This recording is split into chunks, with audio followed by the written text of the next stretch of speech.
Hello बच्चों। हमारा प्रश्न है एसर्शन मतलब कि अभिकथन और रीजन से रिलेटेड दिया हुआ है। बोला है जिंक कैडमियम और Hg संक्रमण तत्वों की संक्रमण तत्वों को संक्रमण तत्व नहीं कहा जाता है। ठीक है।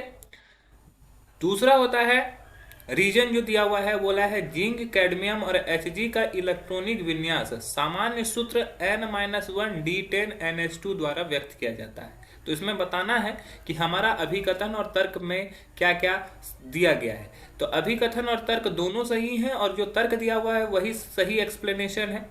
ठीक है। दूसरा दिया हुआ है कि अभिकथन और तर्क दोनों सही हैं लेकिन तर्क जो है सही व्याख्या नहीं करता है। बोला है तीसरा में कि अभिकथन सही है लेकिन तर्क गलत है। चौथा में बोला गया है कि अभिकथन गलत है लेकिन तर्क सही है। और पांचवें में बोला गया है कि दोनों अभिकथन और तर्क दोनों ही गलत है।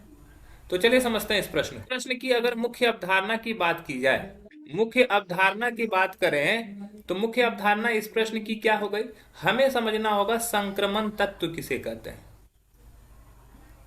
संक्रमण तत्व, ठीक है। संक्रमण तत्व जनरली जो होता है सामान्यतः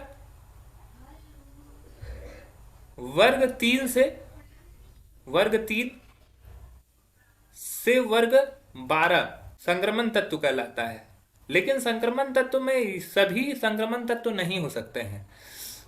संक्रमण तत्व उसको बोलते हैं जिसका उस तत्व को संक्रमण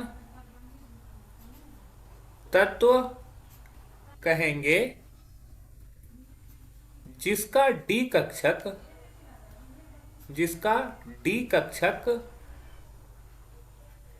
अपूर्ण हो।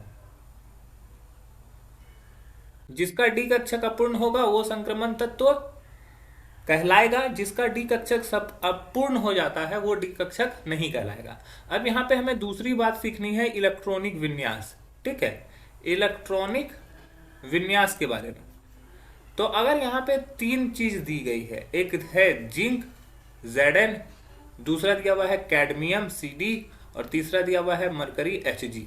तो इसको अगर बात करें Zn की, तो Zn का परमाणु संख्या 30 होता है और इसका जो इलेक्ट्रॉनिक विन्यास होता है वो होता है Ar3D10 4s2।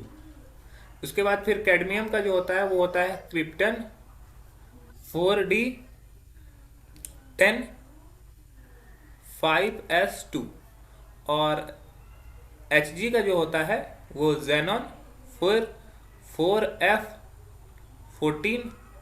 5D10 6s2। ये 82 होता है इसका परमाणु संख्या, इसका 48 होता है और इसका 30 होता है। तो चलिए समझते हैं इस प्रश्न को।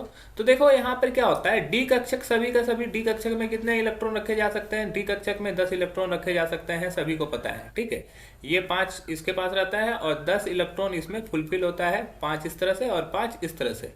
ठीक है, तो ये क्या है कि सभी में D10 है, यहाँ भी 4D10 है और यहाँ भी 5D10 है। तो डी कक्षक पूर्ण है। तो डी कक्षक पूर्ण होने की वजह से ये संक्रमण तत्व क्या है, संक्रमण तत्व नहीं कहलाता है। डी कक्षक पूर्ण है इसीलिए संक्रमण तत्व नहीं कहलाता है। तो पहला जो स्टेटमेंट दिया हुआ है Zn Cd Hg संक्रमण तत्वों को संक्रमण तत्व नहीं कहा जाता, ये बिल्कुल सही कथन है। ये संक्रमण तत्व के रेंज में आता है क्योंकि ये सभी वर्ग 12 के तत्व हैं। ठीक है, ये सभी जो है वर्ग 12 के तत्व है। वर्ग 12 जनरली संक्रमण तत्वों के बीच में आता है, लेकिन उसके बावजूद भी ये सभी संक्रमण तत्व नहीं कहलाते हैं। दूसरा है हमारा रीजन जो दिया हुआ है कि Zn Cd Hg का इलेक्ट्रॉनिक विन्यास सामान्य सूत्र N-1 D10 और NH2 द्वारा व्यक्त किया जाता है। देखो यहाँ पे क्या है, ये NH2 अगर यहाँ पे N को 4 माना गया है तो यहाँ पे 3 को लिखने के लिए हम लोग N-1 का इस्तेमाल किए हैं। ठीक है, तो इस तरह से ये जो सामान्य सूत्र दिया हुआ है N-1 D10 NH2 ये बिल्कुल सही दिया हुआ है, तो ये भी हमारा सही है। और ये जो दूसरा स्टेटमेंट है ये पहले का सही व्याख्या भी कर रहा है। तो हमारे जो सही उत्तर हो जाएगा वो हो जाएगा ऑप्शन ए। अन्य ऑप्शन क्या हो जाएगा, गलत हो जाएंगे। आशा है कि यह प्रश्न आपको समझ में आया होगा। धन्यवाद।